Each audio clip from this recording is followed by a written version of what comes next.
Vamos voltar ao tema. Voltamos. A gente estava falando de Maduro. Vocês estão maduros. Eu estou adorando. Tudo bem, Pepe? Tudo certo? Outro dia a gente debate sozinho, se quiser aqui mesmo. O que eu quis dizer quando eu falei para ele que existe é que está na Constituição Federal, o artigo 153, inciso 2, só para constar para a nossa audiência, né? O que eu estava dizendo é que existe no Brasil, mas ele talvez tenha dito de outra maneira, não tem o menor problema.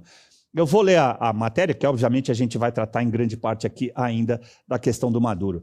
Na madrugada do último sábado, o presidente dos Estados Unidos, Donald Trump, deu ordem de ataque a Caracas, capital da Venezuela. Enquanto isso, você está vendo as imagens. E capturou o ditador do país, Nicolás Maduro, levando-o direto para Nova York. O Departamento de Justiça dos Estados Unidos acusa Maduro de atuar na corrupção de autoridades venezuelanas e na exportação e distribuição de cocaína em território norte-americano. A acusação diz que Maduro está no topo de um governo corrupto e ilegítimo, que por décadas tem usado o poder governamental para proteger e promover atividades ilegais, incluindo tráfico de drogas. Em entrevista coletiva, Trump disse que Estados Unidos vão administrar a Venezuela até a transição do governo, sem dar detalhes sobre a composição ou modelo dessa gestão. O republicano, no entanto, disse que a opositora de Maduro, Maria Corina Machado, não tem apoio e nem respeito para liderar. Trump ressaltou também que vai controlar as reservas de petróleo do país. Enquanto isso, no Brasil, o Dilma desinelegibilizado se pronunciou no sábado e repudiou a captura de Maduro, dizendo que os Estados Unidos cometeram uma afronta gravíssima, ultrapassando uma linha inaceitável. Abre aspas. Atacar países em flagrante violação do direito internacional é o primeiro passo para um mundo de violência, caos e instabilidade, onde a lei do mais forte prevalece sobre o multilateralismo. A ação lembra os piores momentos da interferência na política da América Latina e do Caribe e ameaça a preservação na região como zona de paz. Fecha aspas. Enquanto isso, Maduro foi levado à sua primeira audiência e se alegou inocente. Quem poderia imaginar, né? Nessa tarde, Nicolás Maduro se declarou inocente durante a audiência de instrução em um tribunal de Manhattan, em Nova York. O venezuelano também disse que é um homem decente e ressaltou que é, aspas, um presidente sequestrado. Já Cília Flores, a sua esposa, acompanhou o marido e também se declarou completamente inocente. Devem ser parentes de Lula, não viram nada, não sabem de absolutamente nada, nem sabem onde estão, o que beberam ontem, o que comeram, do que vivem. Bom, do que vivem eu tenho certeza que todo mundo sabe. Maduro é representado lá nos Estados Unidos, pelo menos nesta fase inicial, por David Wikstrom, advogado criminalista de longa atuação em Nova York, nomeado pelo Tribunal Federal e também pelo advogado Barry Pollack, conhecido por ter atuado na defesa de Julian Assange. Uma nova audiência está agendada para o dia 17 de março. Até lá ele vai ter uma boa estada, né? Hoje eu vi um meme, inclusive, Segre, que ele queria levar a esposa para Nova York. Então acho que o desejo dele se realizou na virada do ano. Mas vamos começando por algumas coisas que me parece que vale a pena. Hoje muita gente da esquerda está questionando sobre a invasão americana para extrair o Maduro da Venezuela. Mas nós temos alguns exemplos. Eichmann, por exemplo, na Argentina, que foi sequestrado pelo Mossad para levar para Israel. Temos o Pinochet no Chile, que foi por uma determinação de um juiz espanhol e foi levado para Londres.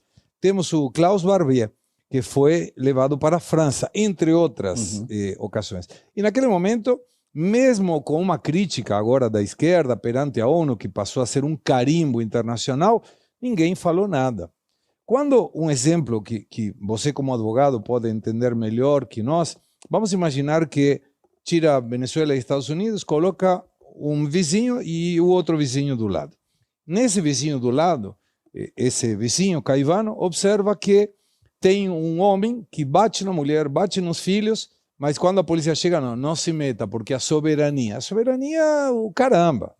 Então, não tem nenhuma relação, Mas quando você vê, por exemplo, o Lula fazendo esse tipo de declaração, eu lamento que não declare, por exemplo, e só para ter alguma leitura com dados oficiais, eu lembro que quando ia a intervir os Estados Unidos, o Lula falou que essa intervenção poderia gerar uma catástrofe humanitária. E eu me permiti anotar algumas coisas aqui. 94,5% da população venezuelana está por baixo da linha da pobreza. A inflação em 2019 foi 344.510. A desse ano, 556. Mas sabe como é calculado? Pelo preço do cafezinho na padaria. Ou seja, falo com os padeiros, não aumenta o preço do café e resolvemos a parada da inflação na Venezuela. Salário mínimo da Venezuela, 130 bolívares. Sabe que vale a quanto? 50 centavos de dólar. R$ 2,70. Aí fala, mas como os venezuelanos então se alimentam? Fácil.